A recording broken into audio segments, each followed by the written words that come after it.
السلام علیکم.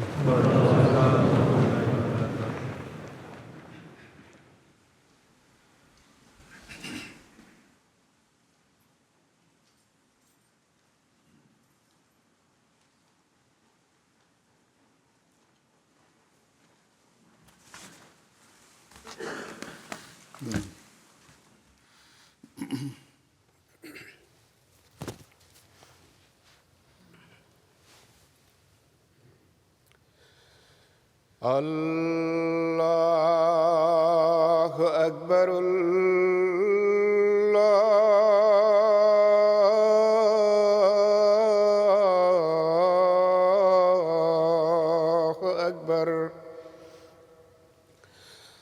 اللہ اکبر اللہ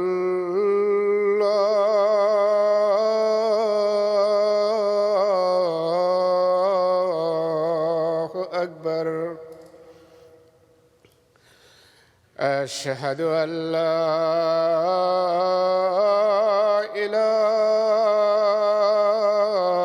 إله إلا الله أشهد أن لا إله إلا الله أشهد أن محمدًا رسول الله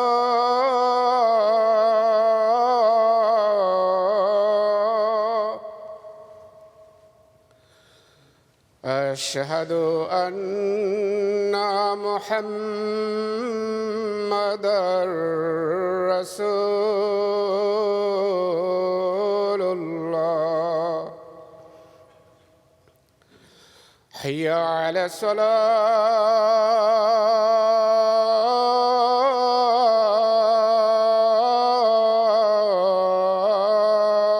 الصلاة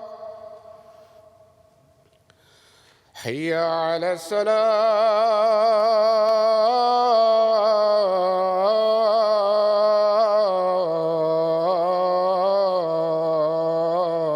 الصلاة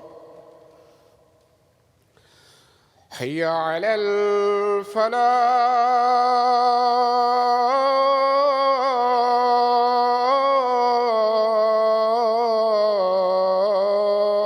الفلاح حي على الفلاح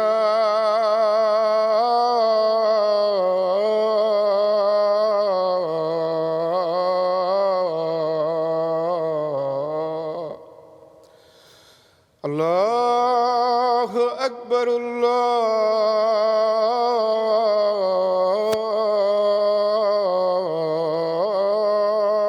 الله أكبر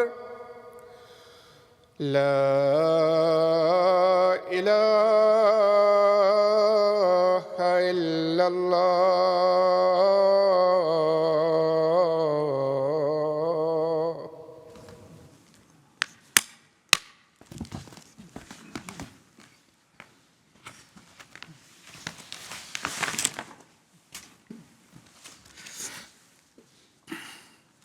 السلام علیکم ورحمۃ اللہ.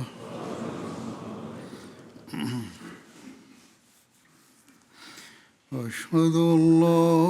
إله إلا الله وحده لا شريك له وأشهد أن محمدًا عبده ورسوله أما بعد فأعوذ بالله من الشيطان الرجيم بسم الله الرحمن الرحيم الحمد لله رب العالمين الرحمن الرحيم مالك يوم الدين إياك نعبد وإياك نستعين اهدنا الصراط المستقيم صراط الذين أنعمت عليهم غير المغضوب عليهم ولا الضالين.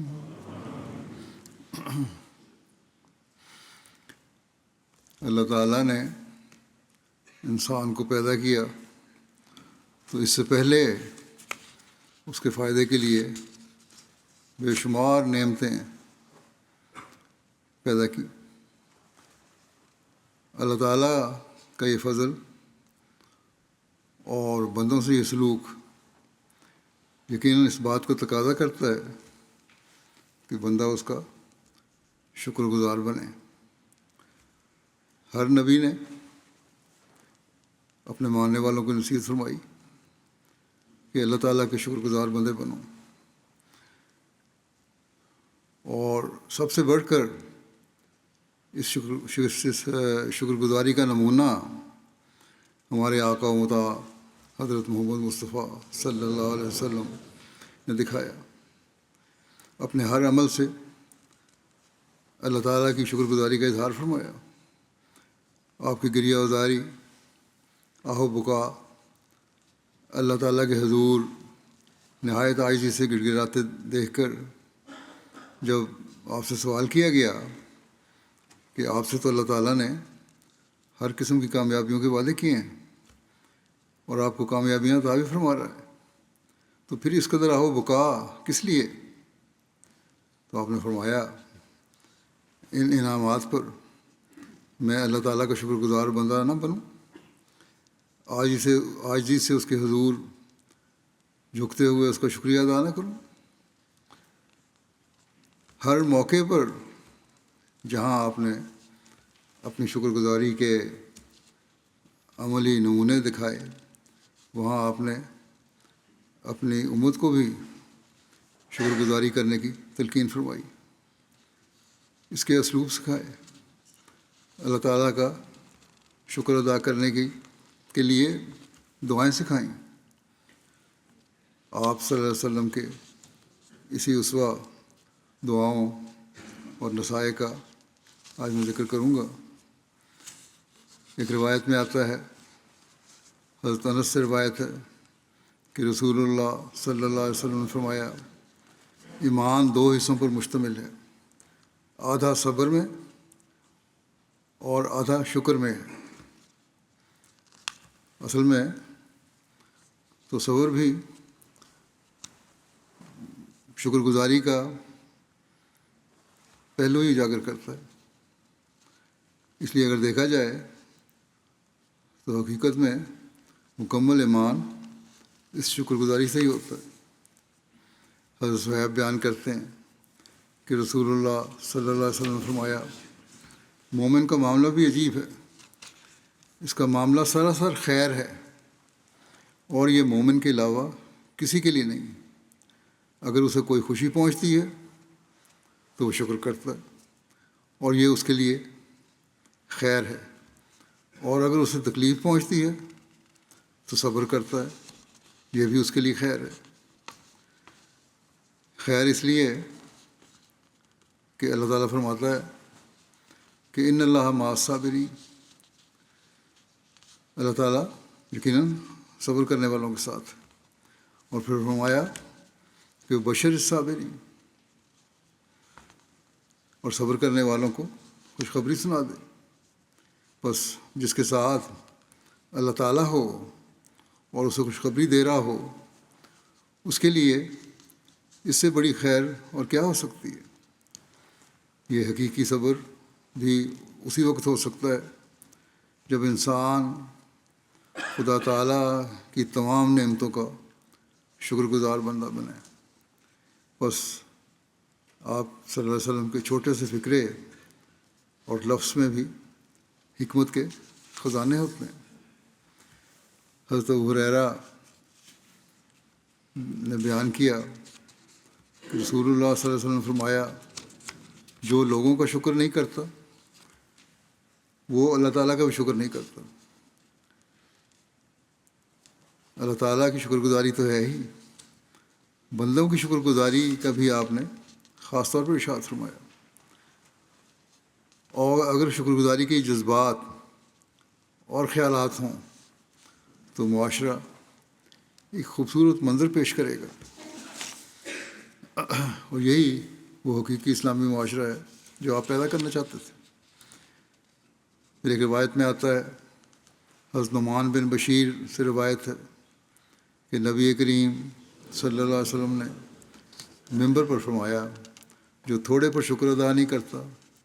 وہ زیادہ پر بھی شکر گزار نہیں ہوتا،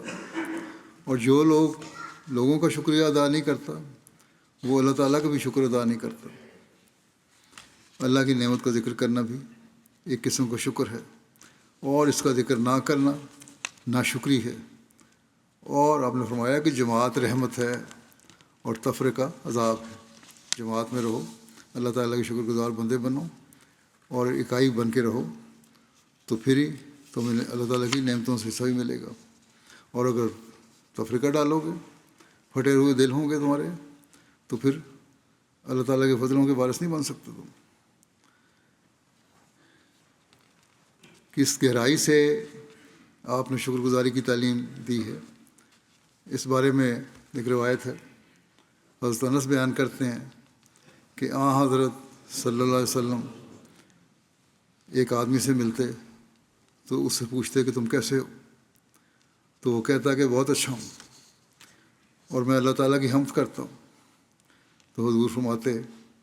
اللہ تعالیٰ تجھے اچھا ہی رکھے۔ ایک بار حضور صلی اللہ علیہ وسلم اس سے ملے تو یہی سوال کیا، تو جواباً اس نے کہا کہ اگر میں شکر کروں تو اچھا ہوں۔ نبی کریم خاموش رہے صلی اللہ علیہ وسلم۔ اس نے عرض کیا، اے اللہ کے نبی، جب آپ پوچھتے اور میں جواب دیتا تو آپ یہ دعا کیا کرتے، جب میں یہ کہتا تھا کہ اللہ تعالیٰ کی حمد کرتا ہوں تو آپ دعا دیا کرتے تھے کہ اللہ تعالیٰ تجھے اچھا رکھے، لیکن آج آپ خاموش ہو گئے ہیں۔ حضور صلی اللہ علیہ وسلم نے فرمایا، جب میں تجھ سے پوچھتا اور تو کہتا کہ بہت اچھا ہوں اور میں اللہ تعالیٰ کی حمد کرتا ہوں تو میں تیرے لیے دعا کرتا کہ اللہ تعالیٰ تجھے اچھا رکھے، اللہ تعالیٰ اپنی نعمتوں سے اور نوازے۔ لیکن آج تو نے کہا کہ اگر میں شکر کروں، گویا تو اس شک میں پڑا ہوا ہے کہ شکر کروں تو ٹھیک ہے الحمدللہ،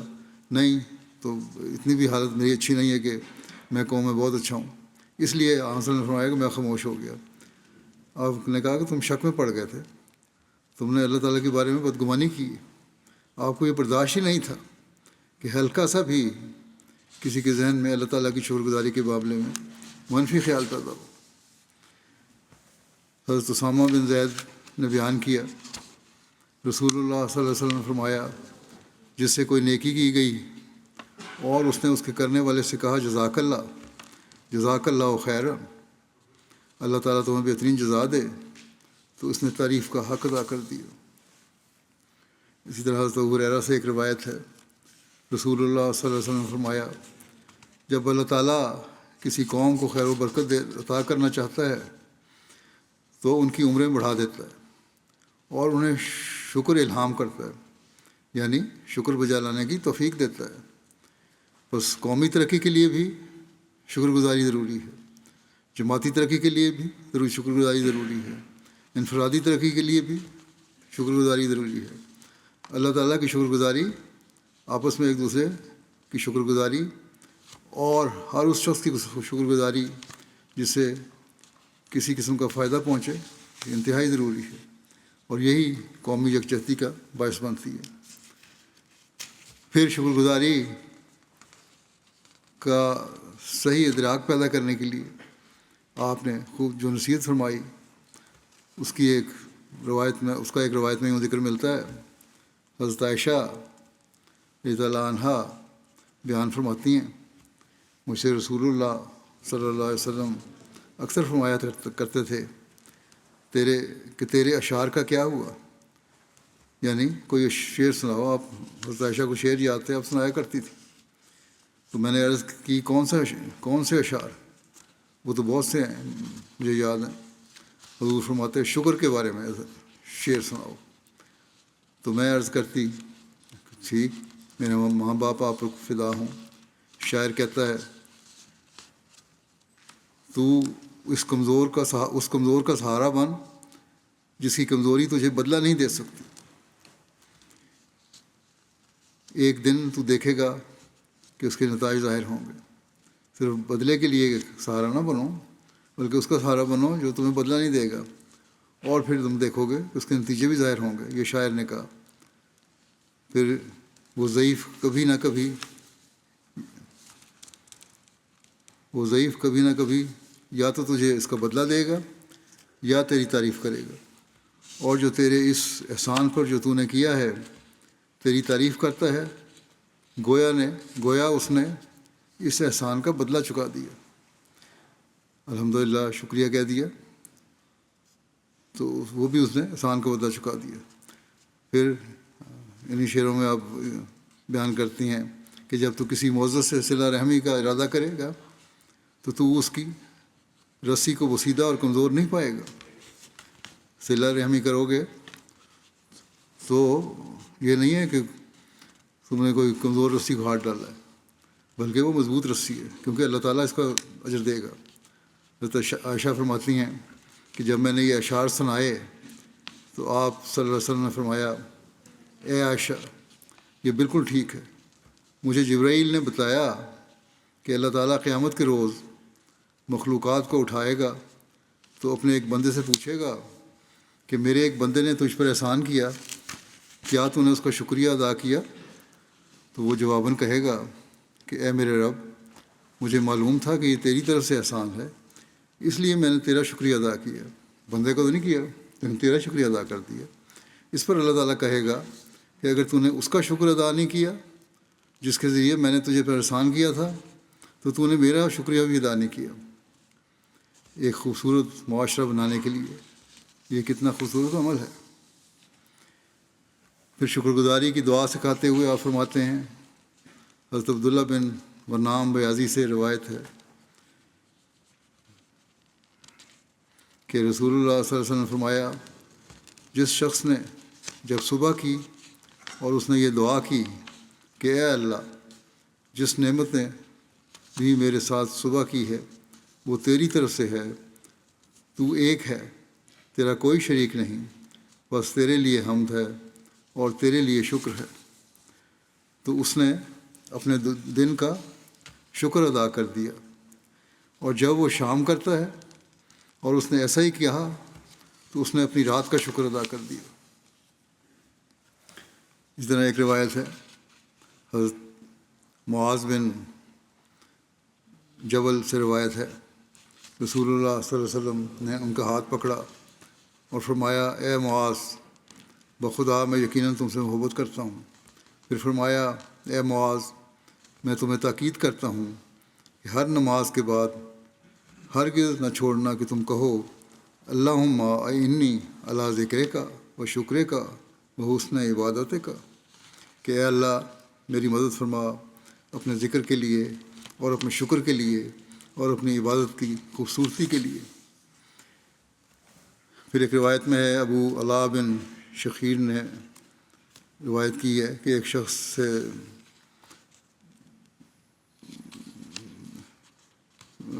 بنو حنظلہ کے ایک شخص سے روایت کی ہے،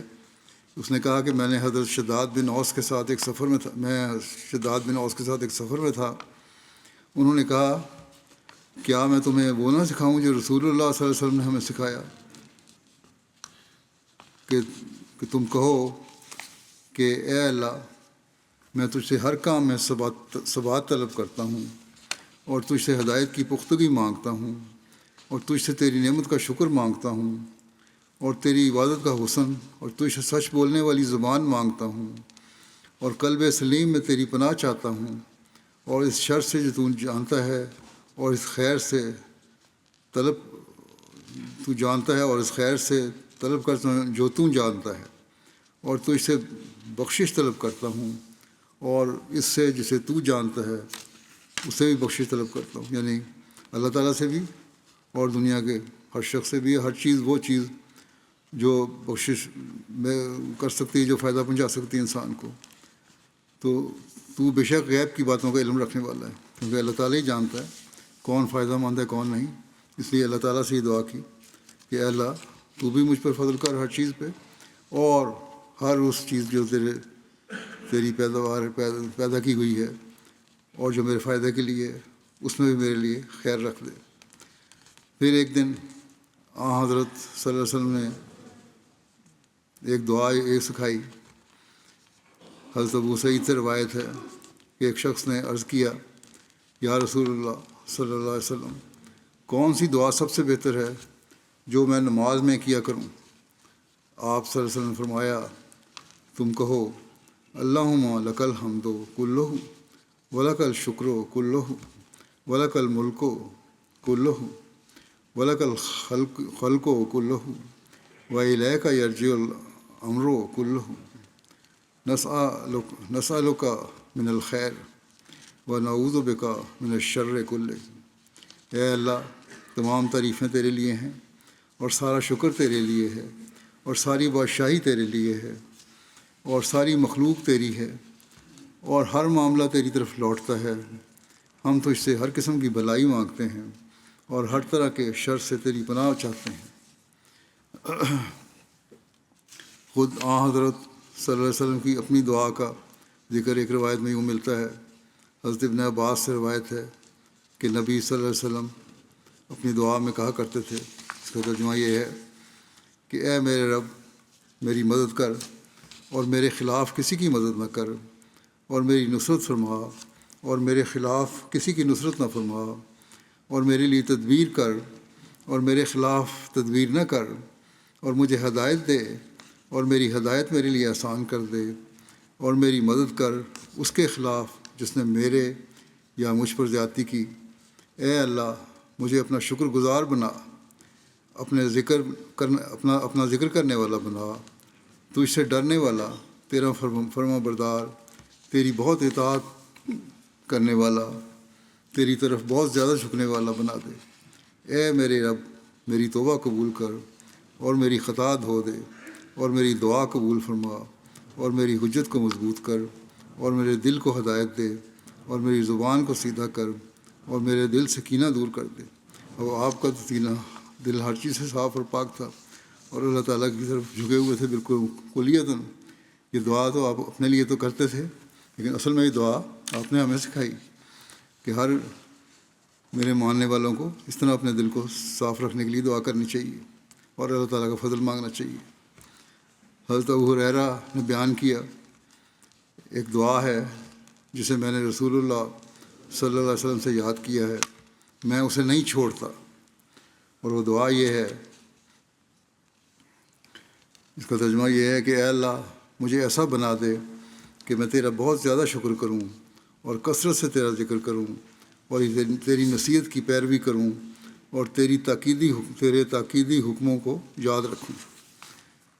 یہ دعا انسان روز کرے تو پھر غلط قسم کے خیالات پیدا بھی نہیں ہوں گے، غلط قسم کے کام بھی انسان نہیں کرے گا،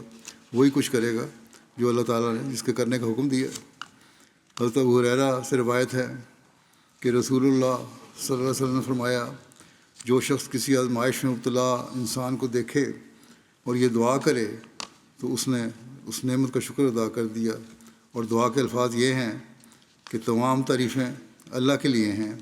جس نے مجھے اس آزمائش سے محفوظ رکھا، جس کے ذریعے اس نے تجھے آزمایا اور مجھے فضیلت دی تجھ پر اور اپنی ساری مخلوق پر۔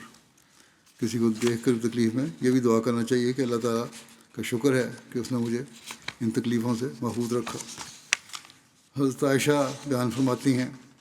کہ رسول اللہ صلی اللہ علیہ وسلم جب کچھ دیکھتے جو آپ کو اچھا لگتا تو کہتے الحمدللہ الذی بنعمتہ تتم الصالحات، تمام تعریف اللہ ہی کے لیے ہے جس کے فضل سے تمام نیکیاں مکمل ہوتی ہیں۔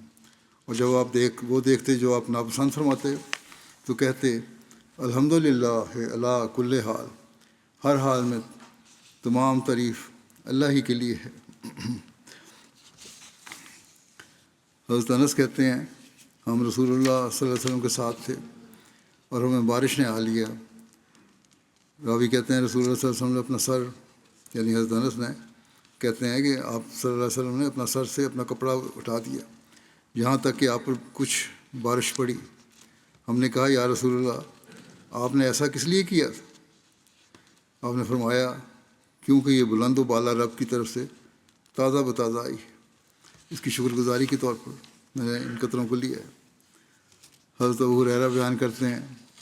کہ رسول اللہ صلی اللہ علیہ وسلم اور آپ کے صحابہ بادل سے برسنے والے پہلے قطرے کے لیے اپنا سر ننگا کر دیتے تھے، اور رسول اللہ صلی اللہ علیہ وسلم فرماتے تھے کہ ہمارے رب عز و جل سے یہ تازہ نعمت آئی ہے اور سب سے زیادہ برکت والی ہے. کوئی موقع ایسا نہیں تھا جہاں آپ اللہ تعالیٰ کی شکر گزاری نہ کرتے ہوں، حتیٰ کہ بظاہر چھوٹی سے چھوٹی بات سے بھی پر بھی آپ کی شکر گزاری ہوتی تھی. چنانچہ حضرت مالک بیان کرتے ہیں کہ حضور صلی اللہ علیہ وسلم جب بیت الخلاء سے باہر تشریف لاتے تو یہ دعا کرتے کہ الحمدللہ الذی اذھب عنی الاذی وعافانی، کہ تمام تعریفیں اس اللہ کے لیے ہیں جس نے مضر چیز مجھ سے دور کر دی اور مجھے تندرستی عطا کی. حضرت زید بن خالد جوہنی سے روایت کی ہے، انہوں نے کہا کہ رسول اللہ صلی اللہ علیہ وسلم نے ہمیں حدیبیہ میں صبح کی نماز بارش کے بعد جو رات کو ہوئی تھی پڑھائی. جب آپ نماز سے فارغ ہوئے تو لوگوں کی طرف منہ کیا اور فرمایا کیا تم جانتے ہو کہ تمہارے رب عز و جل نے کیا فرمایا ہے؟ لوگوں نے کہا اللہ اور اس کا رسول بہتر جانتے ہیں. آپ نے فرمایا اللہ تعالیٰ نے فرمایا ہے کہ میرے بندوں میں سے آج صبح بعض مجھ پر ایمان لانے والے ہوئے اور بعض میرا انکار کرنے والے. جس نے تو یہ کہا کہ ہم پر اللہ تعالیٰ کے فضل اور اس کی رحمت سے بارش ہوئی ہے وہ میرا مومن ہے اور ستاروں کا کافر ہے، اور جس نے کہا کہ ہم پر بارش فلاں فلاں ستارے کے نکلنے کی وجہ سے ہوئی ہے وہ میرا کافر اور ستاروں کا مومن ہے. یعنی مجھ پر ایمان نہیں لاتا اس کو ابھی تک اسی طرح وہ تو ستاروں کو پوجنے والا ہے. بس شکر گزاری کا اصل معیار یہ ہے کہ ہر بات پر صرف اور صرف خدا تعالیٰ کی حمد ہو اور اس کی شکر گزاری کی جائے. کیونکہ اس وقت بعض لوگوں کے بھی طرح پوری تربیت نہیں ہوئی تھی، پرانی روایات کا بھی اثر تھا، پرانے ان کے روایتی مذہب کا بھی اثر تھا، تو وہ کہہ دیا کرتے تھے ستاروں وغیرہ کے نام لے دیتے تھے. تو آپ نے ان کو شکر گزاری کی حقیقت بتا کر پھر اس طرح تربیت فرمائی. ایک روایت ہے جعفر بن محمد اپنے والد سے روایت کرتے ہیں کہ جب رسول اللہ صلی اللہ علیہ وسلم آئینہ دیکھتے تو یہ فرمایا کرتے تھے کہ تمام تعریفیں اللہ کے لیے ہیں جس نے مجھے پیدا کیا اور میری صورت اچھی بنائی اور میرے اخلاق بھی، اور مجھ میں ان چیزوں کو خوبصورت بنا دیا جو دوسروں میں عیبدار معلوم ہوتی ہیں. حضرت ابو سعید سے روایت ہے کہ نبی کریم صلی اللہ علیہ وسلم جب کوئی چیز کھاتے یا پیتے تو اس کے بعد یوں خدا کا شکر ادا کرتے تھے الحمدللہ الذی اطعمنا وسقانا وجعلنا مسلمین. سب تعریفیں اللہ تعالیٰ کے لیے ہیں جس نے ہمیں کھلایا اور پلایا اور ہمیں مسلمان بنایا. حضرت ابو امامہ سے روایت ہے کہ نبی صلی اللہ علیہ وسلم کی عادت تھی جب آپ کھانے سے فارغ ہوتے، اور ایک بار حضرت ابو امامہ نے یوں کہا جب آپ نے اپنے دسترخوان کو اٹھاتے یعنی کھانا سے فارغ ہوتے تو آپ فرماتے کہ الحمدللہ الذی کفانا و اروانا غیر مخفی ولا مغفور، کہ سب شکر اللہ ہی کا ہے جس نے ہمیں کافی دیا اور پیٹ بھر کر کھلایا پلایا. ایسا شکر نہیں کہ یہیں پر بس ہو، اور نہ ایسا شکر ہے کہ جس کی پھر ناشکری کی. اور کبھی آپ یہ فرمایا کرتے تھے کہ تمام تعریفیں اللہ کے لیے ہیں، اے ہمارے رب ایسا شکر نہیں جو یہیں کھانے پر بس ہو، اور نہ ایسا کہ پھر نہ کیا جائے، اور نہ ایسا کہ جس کی حاجت نہ رہے، اے ہمارے رب. شکر گزاری کی تلقین فرماتے ہوئے آپ نے ایک روایت میں بیان فرمایا ہے، حضرت سہل بن معاذ بن انس اپنے والد سے روایت کرتے ہیں کہ رسول اللہ صلی اللہ علیہ وسلم نے فرمایا کہ جس نے کھانا کھایا پھر یہ دعا کی کہ الحمدللہ الذی اطعمنی ھذا الطعام ورزقنی ہے من غیر حول منی ولا قوہ۔ تمام تعریف اللہ ہی کے لیے ہے جس نے مجھے یہ کھانا کھلایا اور میری کسی طاقت اور قوت کے اور بغیر میری کسی طاقت اور قوت کے مجھے یہ دیا، تو اس کے پہلے کیے گئے اور بعد میں ہونے والے گناہ معاف کر دیے جائیں گے۔ نیز آپ نے فرمایا کہ جس نے لباس پہنا اور یہ دعا کی کہ تمام تعریف اللہ ہی کے لیے ہے جس نے مجھے یہ لباس پہنایا اور بغیر میری کسی طاقت اور قوت کے یہ لباس مجھے دیا، تو اس کے پہلے کیے گئے اور بعد میں ہونے والے گناہ معاف کر دیے جائیں گے۔ حضرت ابو ہریرہ سے روایت ہے، وہ کہتے ہیں کہ لوگ جب پہلا پھل دیکھتے تو اسے نبی کریم صلی اللہ علیہ وسلم کے پاس لاتے، جب رسول اللہ صلی اللہ علیہ وسلم اسے لیتے تو آپ یہ دعا کرتے کہ اے اللہ ہمارے لیے ہمارے پھلوں میں برکت ڈال، اور ہمارے لیے ہمارے شہر میں برکت ڈال، اور ہمارے لیے ہمارے سا یعنی یہ پیمانہ ہے تول کا اس میں برکت ڈال، اور ہمارے لیے ہمارے مد یہ دوسرا پیمانہ ہے تولنے کا اس میں برکت ڈال۔ اے اللہ یقیناً ابراہیم تیرا بندہ اور تیرا دوست اور تیرا نبی تھا، اور میں تیرا بندہ اور تیرا نبی ہوں، اور اس نے تجھ سے مکے کے لیے دعا کی تھی، اور میں تجھ سے مدینے کے لیے دعا کرتا ہوں اسی کی طرح جو اس نے مکے کے لیے دعا کی تھی، اور اس جیسی اور بھی۔ راوی کہتے ہیں کہ پھر آپ صلی اللہ علیہ وسلم سب سے چھوٹے بچے کو بلاتے اور اسے وہ پھل دے دیتے۔ بچوں کو سب سے پہلے دیتے تھے پھل، جو نیا پھل آتا تھا۔ حضرت حذیفہ بیان کرتے ہیں کہ نبی صلی اللہ علیہ وسلم جب رات کو اپنے بستر پر لیٹتے تو آپ اپنے ہاتھ کو اپنے رخسار کے نیچے رکھتے، پھر دعا کرتے اللہم بسمک اموت و احیا، اے اللہ تیرے نام سے ہی میں مرتا ہوں اور جیتا ہوں۔ جب آپ جاگتے تو دعا کرتے الحمدللہ الذی احیانا بعد ما اماتنا و الیہ النشور، یہ سب ہم اللہ ہی کے لیے ہے جس نے ہمیں زندہ کیا بعد اس کے کہ ہمیں مارا تھا، اور اسی کی طرف اٹھ کر جانا ہے۔ ایک دوسری روایت میں بیداری کی دعا اس طرح بیان ہوئی ہے، جب آپ رات سے جاگتے تو فرماتے کہ سب ہم اللہ ہی کے لیے ہے جس نے مجھے زندہ کیا بعد اس کے کہ مجھے مارا تھا، اور اسی کی طرف اٹھ کر جانا ہے۔ عمر بن شعیب اپنے والد سے اور وہ ان کے دادا سے روایت کرتے ہیں، انہوں نے بیان کیا کہ رسول اللہ صلی اللہ علیہ وسلم نے فرمایا یقیناً اللہ پسند کرتا ہے کہ اس کی نعمت کے آثار اس کے بندوں پر دکھائی دیں۔ یہ بھی اللہ تعالیٰ کی شکر گزاری ہے کہ اس کی دی ہوئی نعمتیں انسان پر نظر آنی چاہیے، انسان کے پر ظاہر بھی ہونی چاہیے۔ اسی طرح ایک روایت میں بیان ہوا، ابو الاحوص اپنے والد سے روایت کرتے ہیں، انہوں نے کہا میں نبی صلی اللہ علیہ وسلم کی خدمت میں ردی کپڑوں میں حاضر ہوا، یعنی اچھے کپڑے نہیں تھے، خراب سے کپڑے تھے، تو آپ نے مجھ سے پوچھا کیا تمہارے پاس مال ہے؟ تو انہوں نے عرض کیا جی ہاں۔ آپ نے پوچھا کس قسم کا مال ہے؟ امیر آدمی ہو، کس قسم کا مال ہے تمہارے پاس، تم کہتے ہو مال ہے میرے پاس؟ انہوں نے عرض کیا کہ اللہ تعالیٰ نے مجھے اونٹ بھی دیے ہوئے ہیں، بھیڑ بکریاں بھی ہیں، گھوڑے بھی میرے پاس ہیں، غلام بھی مجھے عطا کر رکھے ہیں، بہت مال ہے میرے پاس۔ تو آپ نے فرمایا جب اللہ تعالیٰ نے تمہیں مال عطا کیا ہے تو اس کی نعمت اور اس کا اکرام تم پر نظر آئے، اس کی شکر گزاری ہونی چاہیے، اور شکر گزاری کا اظہار یہ ہے کہ یہ گندے کپڑے پہن کے نہ آؤ، یہ ردی کپڑے پہن کے نہ آؤ، اچھے کپڑے پہنا کرو، اظہار کیا کرو اللہ تعالیٰ کی نعمتوں کا۔ حضرت جابر بن عبداللہ نے بیان کیا کہ ہم رسول اللہ صلی اللہ علیہ وسلم کی خدمت میں حاضر ہوئے، آپ نے ایک شخص کو دیکھا جس کے بال پراگندہ تھے،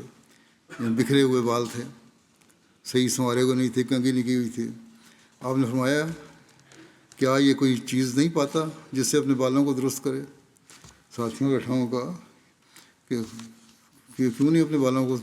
دھوتا اور سنوارتا اور کنگھی کرتا؟ آپ نے ایک دوسرے آدمی کو دیکھا اور وہ میلے کپڑے پہنے ہوئے تھا، آپ نے فرمایا کیا اسے پانی میسر نہیں جسے اپنے کپڑے دھو لے؟ گندے کپڑے پہنے ہوئے جائے، اب کپڑے دھو، پانی تو ملتا ہے، اور اللہ تعالیٰ کا شکر ادا کرو۔ صفائی ستھرائی بھی، اور جہاں نظافت کے پہلو کو ظاہر کرتی ہے وہاں شکر گزاری کا بھی اس میں پہلو ہے کہ اللہ تعالیٰ کا شکر بھی ادا کرنا چاہیے، ایسے ہولی نہیں منانا چاہیے کہ لوگ کہیں یہ کیا حالت بنا رکھی ہے۔ اسی طرح ایک روایت ہے،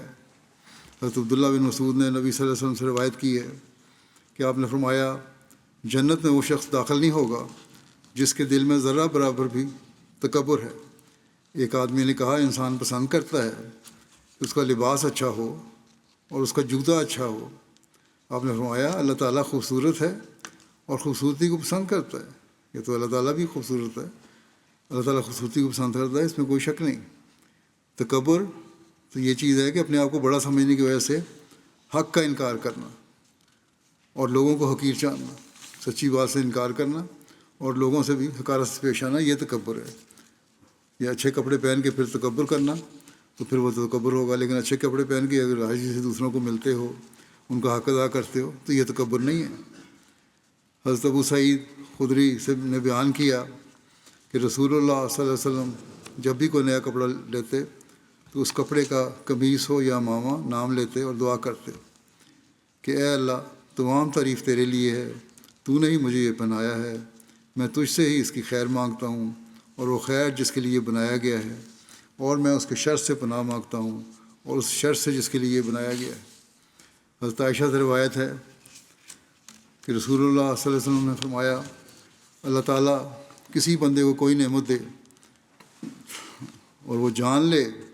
کہ یہ اللہ کی طرف سے ہے تو اس کے لیے اس نعمت کا شکر لکھ دیا جاتا ہے، اور اللہ کسی گناہ پر بندے کی ندامت جان لے تو اسے بخش دیا جاتا ہے قبل اس کے کہ وہ اس سے مغفرت طلب کرے۔ اور ایک شخص دینار سے کپڑا خریدتا ہے اور اسے پہنتا ہے اور اللہ کی حمد کرتا ہے تو وہ کپڑا اس کے گھٹنوں تک نہیں پہنچتا یہاں تک کہ اس کے بخش دیا جاتا ہے۔ یہ شکر گزاری کرنے والے کا ساتھ سلوک اللہ کرتا ہے۔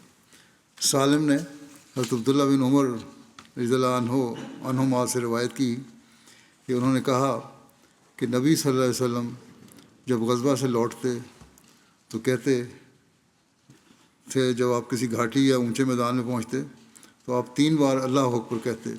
اس کے بعد فرماتے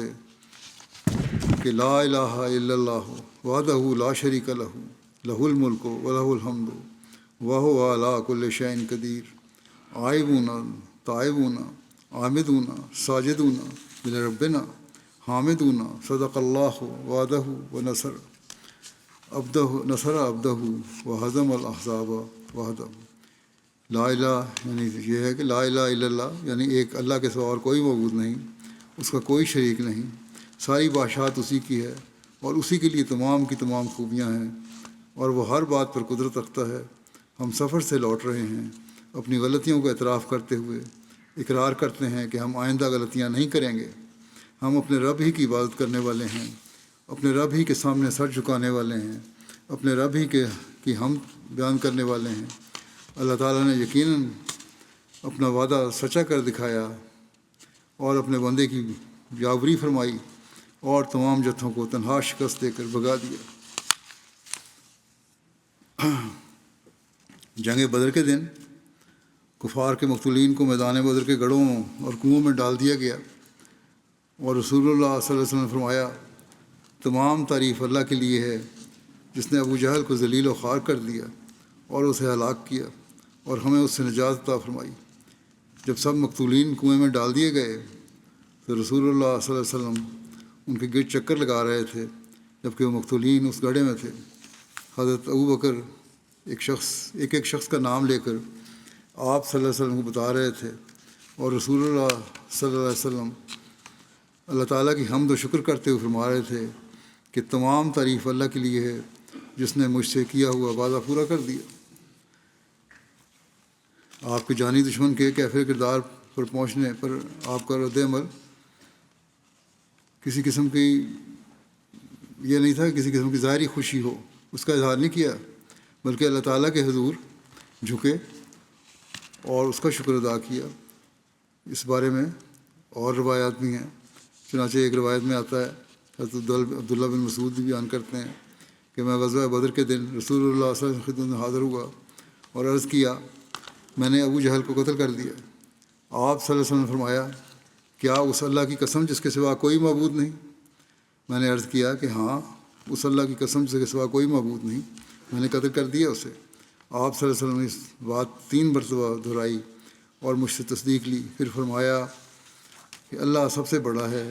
تمام تعریف اللہ ہی کے لیے ہے جس نے اپنا وعدہ سچا کر دکھایا، اپنے بندے کی مدد فرمائی اور اکیلے ہی تمام مخالف جماعتوں کو شکست دی.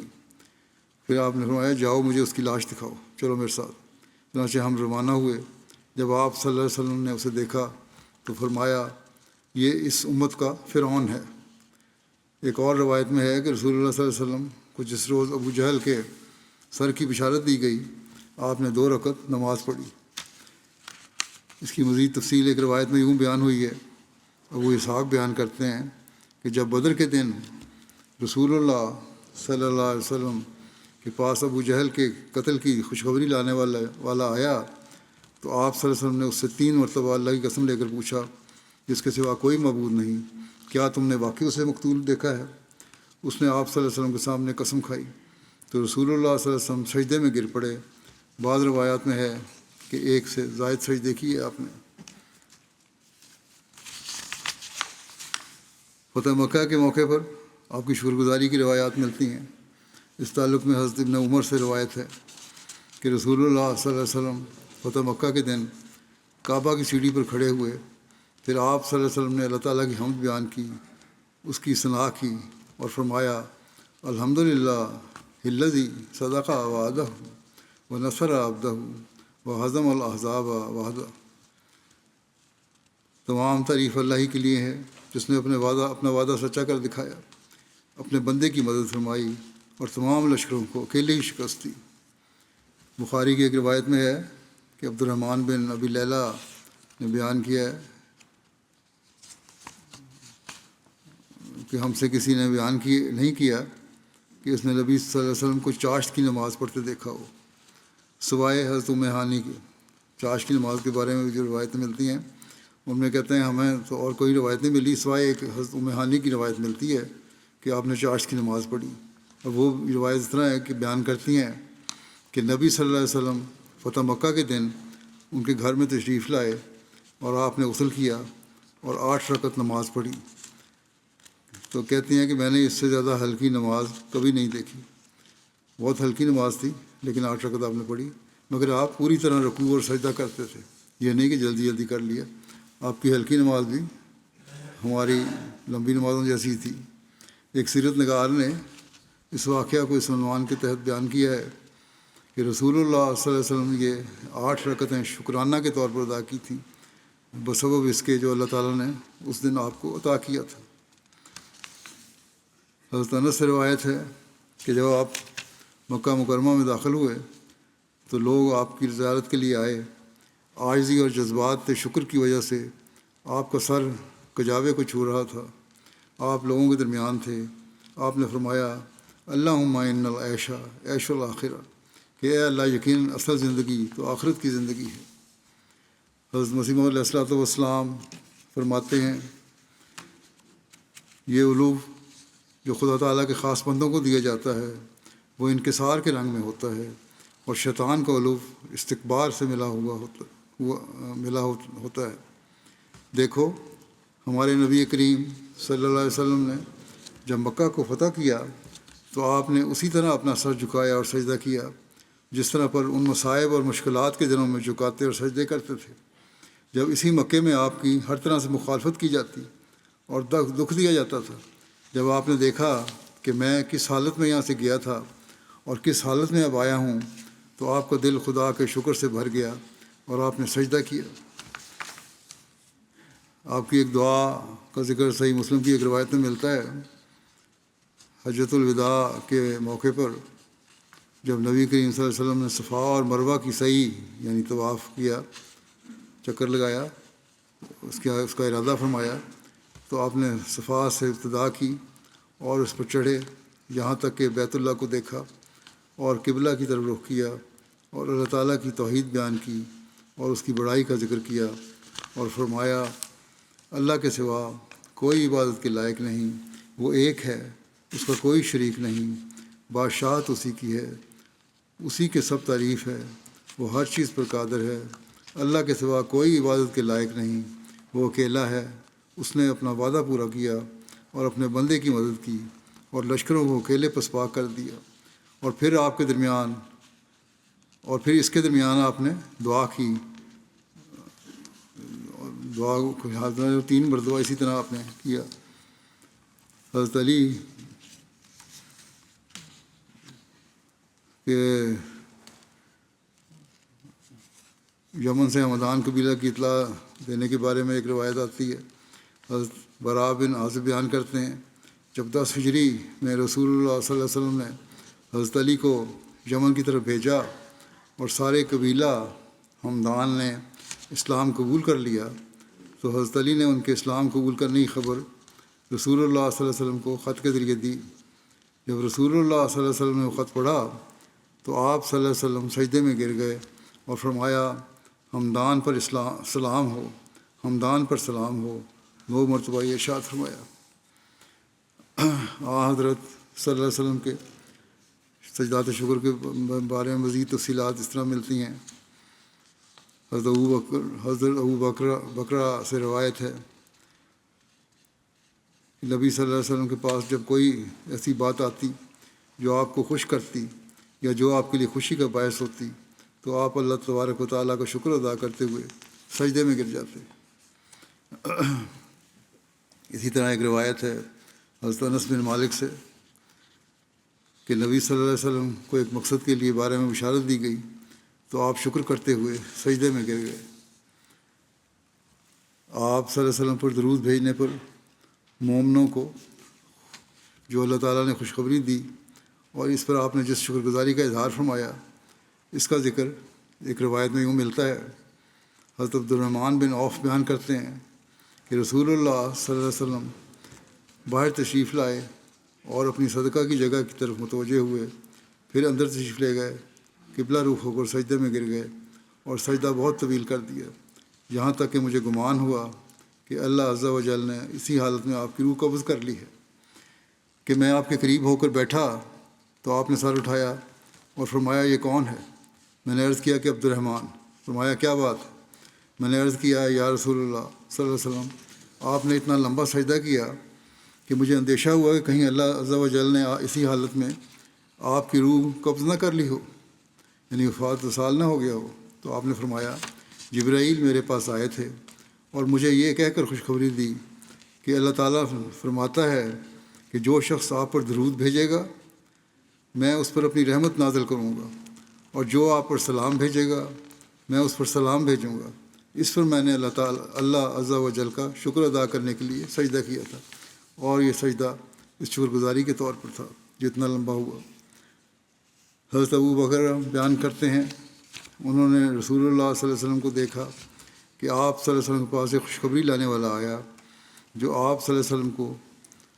آپ صلی اللہ علیہ وسلم کے لشکر کے دشمن کو فتح کی خوشخبری دے رہا تھا۔ اس وقت آپ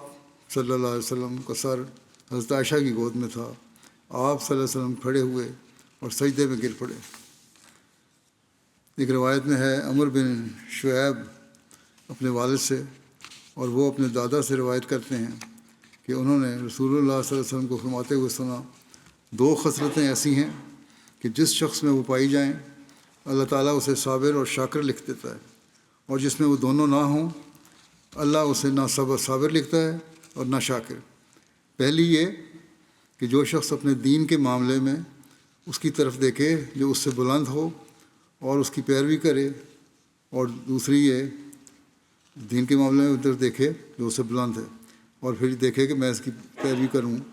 اس کے برابر پہنچوں، تو وہ صابر و شاکر ہوگا۔ اور دوسری شرط یہ کہ جو اپنی دنیا کے معاملے میں اس کی طرف دیکھے جو اس سے کم تر ہو، پھر وہ اللہ تعالیٰ کی حمد کرے، دنیاوی معاملات میں اسے دیکھے جو اس سے کم ہے، اور پھر اللہ کی حمد کرے، شکر کرے اللہ تعالیٰ نے مجھے دیا ہے اس پر جس کے ذریعے اللہ نے اسے اس شخص پر فضیلت دی ہے،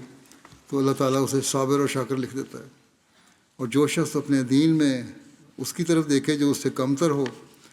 اور اپنے دنیا میں اس کی طرف دیکھے جو اس سے بلند ہو، پھر اس چیز پر افسوس کرے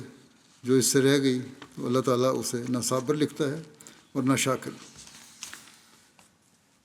اسی طرح حضرت ابو ہریرہ بیان کرتے ہیں کہ رسول اللہ صلی اللہ علیہ وسلم نے فرمایا، اس کی طرف دیکھو جو تم سے نیچے ہے اور اس کی طرف مت دیکھو جو تم سے اوپر ہے، یہ اس بات کے زیادہ لائق ہے تم اللہ کی نعمت کی تحقیر نہ کرو، یعنی دنیاوی لحاظ سے نیچے کی طرف دیکھو اور پھر اللہ کا شکر ادا کرو کہ اللہ تعالیٰ نے تمہیں دیا ہوا ہے۔ حضرت ابن عباس سے روایت ہے کہ رسول اللہ صلی اللہ علیہ وسلم نے فرمایا 4 چیزیں ایسی ہیں کہ جسے یہ عطا کر دی جائیں اسے دنیا اور آخرت کی بھلائی عطا کر دی گئی۔ شکر گزار دل نمبر 1، ذکر کرنے والی زبان 2، ذکر الہی کرنے والی زبان ہو، آزمائش کے وقت صبر کرنے والا بدن، اور ایسی بیوی جو نہ اپنی عزت و عفت کے معاملے میں اور نہ شوہر کے معاملے میں اس کے ساتھ خیانت کرے، اچھی بیوی ہو، اور باقی یہ 4 چیزیں جو ہیں یہ ہوں تو بھلائی عطا ہوتی ہے۔ حضرت ابو ہریرہ بیان کرتے ہیں کہ رسول اللہ صلی اللہ علیہ وسلم نے فرمایا، اے ابو ہریرہ پرہیزگار بنو، تم سب لوگوں سے زیادہ عبادت گزار ہو جاؤ گے، اور قانع بنو، قناعت کرو، تم سب لوگوں سے زیادہ شکر گزار ہو جاؤ گے۔ بس قناعت بھی شکر گزاری کی طرف لے کر جاتی ہے۔ اور لوگوں کے لیے وہی پسند کرو جو اپنے لیے پسند کرتے ہو، تم مومن ہو جاؤ گے۔ اور جو تمہارا پڑوسی ہے اس سے اچھی ہمسائیگی کرو، تم مسلم ہو جاؤ گے۔ اور کم ہنسو کیونکہ ہنسنے کی کثرت دل کو مردہ کر دیتی ہے۔ یعنی اللہ تعالیٰ کے حضور زیادہ جھکنے والا ہونا چاہیے انسان کو، دعاؤں کی طرف توجہ رہنی چاہیے، ہر وقت ٹھٹھے مذاق نہیں ہوتے رہتے۔ اللہ تعالیٰ ہمیں آپ صلی اللہ علیہ وسلم کی اشاعت پر عمل کرنے والا بنائے۔ حضرت صلی اللہ علیہ وسلم کے مستقل شکر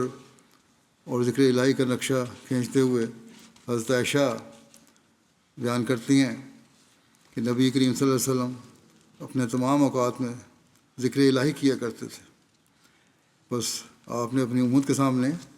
اپنے اسوے کے اعلیٰ ترین معیار قائم فرمائے اور ہمیں نصیحت فرمائی۔ اللہ تعالیٰ اس پر عمل کرنے کی بھی ہمیں توفیق عطا فرمائے۔ دوسری بات جو یہ ہے، مختصراً کہہ دیتا ہوں کہ اگلے جمعے کو انشاءاللہ تعالیٰ جماعت احمدیہ برطانیہ کا جلسہ سالانہ بھی شروع ہو رہا ہے۔ دعا کریں اللہ تعالیٰ اسے ہر لحاظ سے بابرکت فرمائے، ہر طرح اپنے حفظ و امان میں رکھے ہر ایک کو۔ موسم کی شدت جو ہے آج کل گرمی کی وجہ سے، یہ اس سے بعض خطرات بھی ہیں، ہر قسم کے بد اثرات سے اللہ تعالیٰ محفوظ رکھے۔ اور اسی طرح جو ڈیوٹی دینے والے کارکنان ہیں، بعض دفعہ گرمی میں کھڑے ہو کے ڈیوٹی بھی دینی پڑتی ہے اور سخت ڈیوٹیاں بھی ہوتی ہیں، ان کو بھی آسان رنگ میں اپنے فرائض ادا کرنے کی توفیق عطا فرمائے۔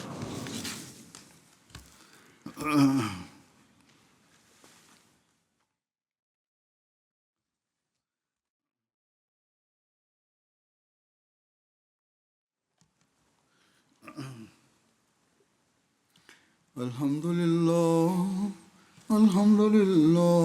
نحمده ونستعينه ونستغفره ونؤمن به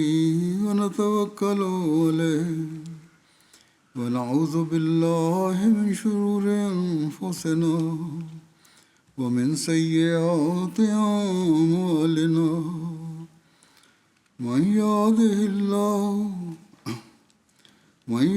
الله فلا مضل له ومن يضلل فلا هادي له، ونشهد أن لا إله إلا الله ونشهد أن محمدا عبده ورسوله۔ عباد الله رحمكم الله، إن الله يأمر بالعدل والإحسان وإيتاء ذي القربى وينهى عن الفحشاء والمنكر والبغي، يعظكم لعلكم تذكرون۔ اذكروا الله يذكركم وادعوه يستجب لكم، ولذكر الله أكبر۔